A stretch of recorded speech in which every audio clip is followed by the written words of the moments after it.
Hey everybody, it's Sean. And Angie. Welcome back. So, we have been on the road for just over a year. Woo woo! And it's been quite a year. We've had some things that we expected. We've had some things that we didn't expect. We've had to change our plans. It's life. Yep. So we're going to talk a little bit about that. And we're going to give some statistics. Yeah, our stats. A few stats, a few things that we think people might be interested in. So let's get started. So in the last year, we have towed our mobile home just over 6,200 miles. Does it seem like a lot?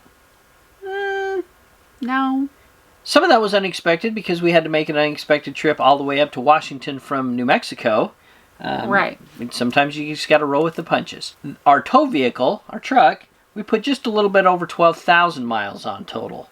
Right. So, little about half as many again. So about double. That's okay with all the adventures and the different places we've been.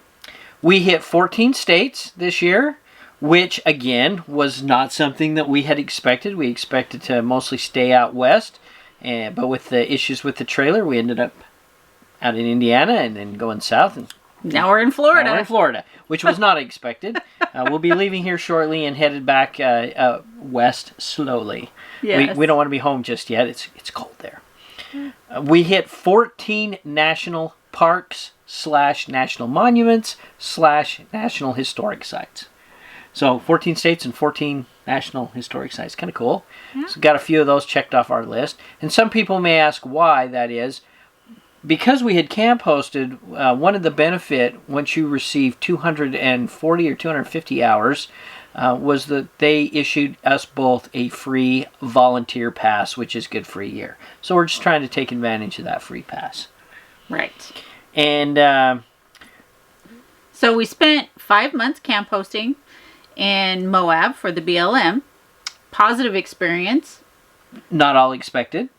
No, we committed to the first in the spring for 11 weeks, and we enjoyed it so much we went back in the fall for another 10 weeks.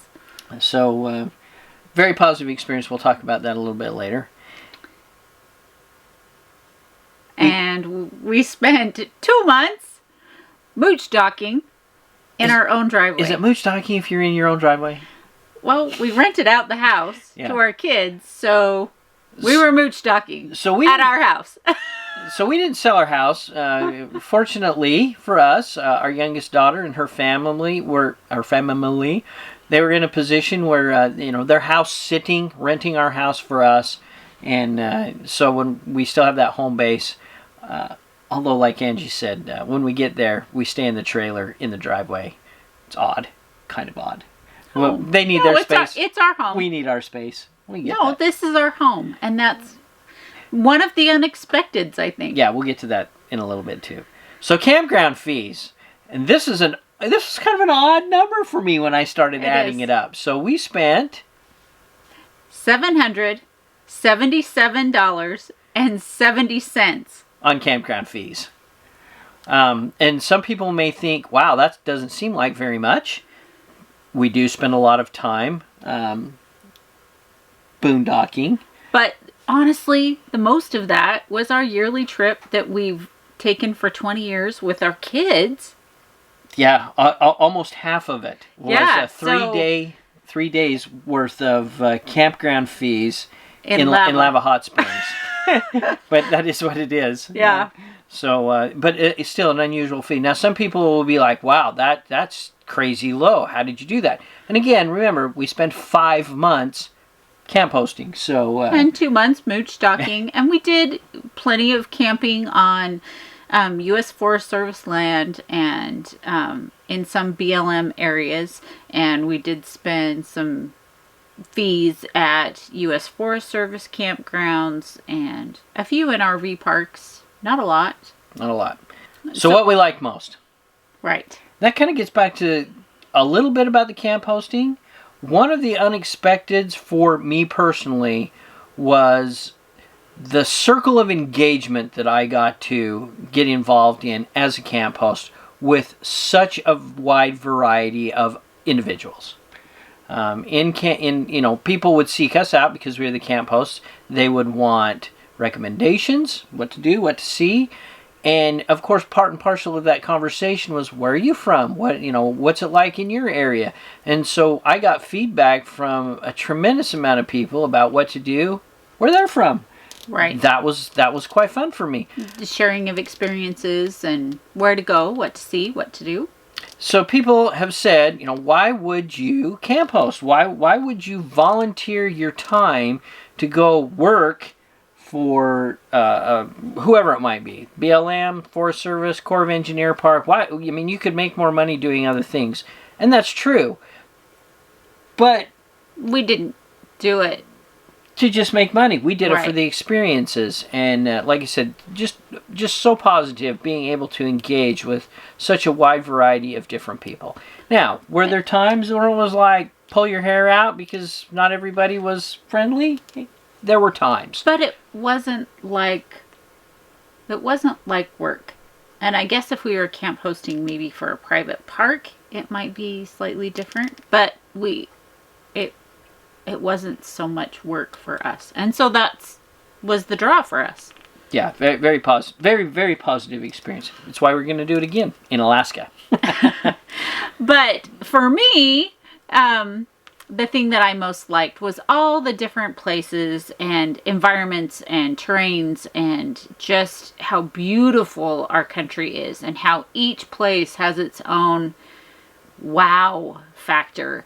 And we haven't been anywhere that necessarily I wouldn't go back. It was all beautiful, all more experiences of things that we'd like to do. You run into people and they're like, well, did you do this? And you're like, no. Reason to go back. Yeah, so there's always more to do, always more to see, but on to the next adventure and we'll go back. So what were some of our unexpecteds? Well, I think everything takes longer, which is okay because we have the time, but baking takes longer, cooking takes longer because I don't have my Bosch here. It takes a little bit longer to bake in the oven. I don't know. We eat a lot more of those pre-made salads. We do. Which is actually probably a lot healthier.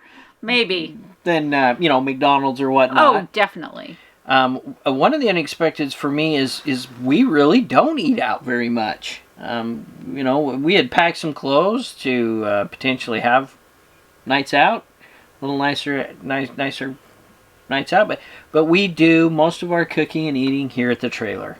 And maybe that had to do with the fact that we were camp hosting, so we were in the campground, especially in Moab for quite a bit of the time. But I think it has to do with the fact that we have a dog that's a baby and doesn't like to be left alone. Yeah, she does not like to be left alone, and because of that, we don't like to leave her alone. We Right. do not want to be those people where the dog is in the campground just barking, crying, howling. We're still working on that, so.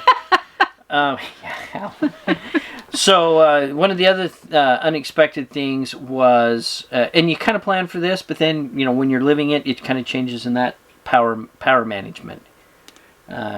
So being that we were boondocking for so many of the months, being By able choice. to adjust our power maintenance items was kind of unexpected.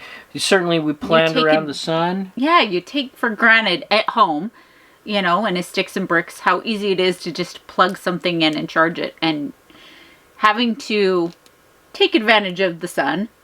Which is awesome. I love our solar. Yes. I love the whole concept that, hey, I'm plugging in my electric bike and charging the battery off of the solar. Yes. There's just something about that. It's just awesome. Yeah.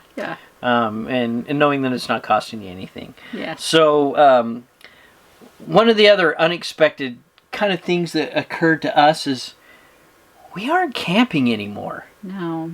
This is a camper. People refer to them as campers. We've camped all our whole marriages, right. But being on the road for the last year, this is our home. It's not a camper. It's our home, and which we can take camping, and we did take camping, but overall, it's our home. It's our home. So that's kind of a mindset that's been a little bit different to get used to. It's a surprise. And it's different for people around us because they think we're camping. Yeah. We had our daughter that said, well, I don't want to bug you when you're off having an adventure. And I was like, oh, I don't want you to feel that way because this is just our life. At this point. Yeah. We just live in a different place and we are having an adventure, but it's just our life. So call us. So don't feel like you're interrupting. Yeah, you're not interrupting our vacation. It's just our life. So that's been kind of a different mindset. A different mindset that we've had to deal with. So. Yeah. All right. So far, though, have we been bored? No. No. It seems like, one of my hobbies is reading, and I read an awful lot. But at the same time, I would love to sit out in a camp chair and listen to nature and read a book. And I just don't feel like we've had enough of that experience. It's always something that I think, I would like to do this more. Well, we are going to do it more. We're continuing. Right. So it seems like you never have enough time to do the things you want to do. Even when we're on vacation for the last year? Even though we're living this way. Yeah, it's just an interesting experience. Well, I hope you got something out of this video. This is where we're going to end it. If you like the video, please give us a thumbs up. If you haven't already, please subscribe and follow Angie, Jazz, and I on our journey. And we'd like to take this moment right now to thank all of our new subscribers. Thank you so much. We are sneaking up on that 1,000 mark. Well, we're sneaking up on the 900 mark, but I think we're going to hit that 1,000 pretty soon. That's pretty exciting. It's pretty exciting. So, thank you all for that, and hopefully if you have any comments or concerns or questions, leave a comment down below or reach out to me on Facebook. I try my hardest to get back to people as fast as possible. It just depends on if we're in an area that has service or not. So. Right. So thank you for following along on our journey, and until next time. We'll see you down the road. Thanks for watching.